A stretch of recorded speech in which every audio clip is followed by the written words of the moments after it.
Antara pelabur dan juga penyimpan emas, dua kategori ini adalah berbeza. Bagi seorang penyimpan emas, mereka fokus kepada pertambahan gram. Bagi seorang pelabur emas, mereka fokus kepada peningkatan harga emas. Jadi, kita kena tahu kita berada di posisi mana sebagai pembeli emas. Kalau kita beli emas dalam jumlah yang kecil, contoh kita menabung serendah RM100 menggunakan akaun emas, ataupun kita beli dalam gandaan gram, 1 gram, 2 gram, 5 gram, emas 10 gram setiap bulan sekalipun, itu sebagai kategori penyimpan emas, bukan pelabur emas. Bagi pelabur emas, mereka beli emas dalam jumlah yang besar.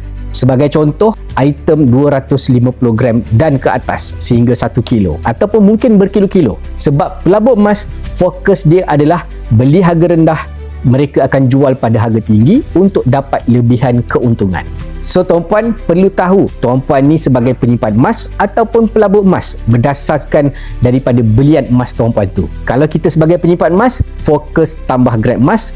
Bagi pelabur emas, mereka akan bazir masa dan juga bazir emosi melihat harga emas naik dan turun.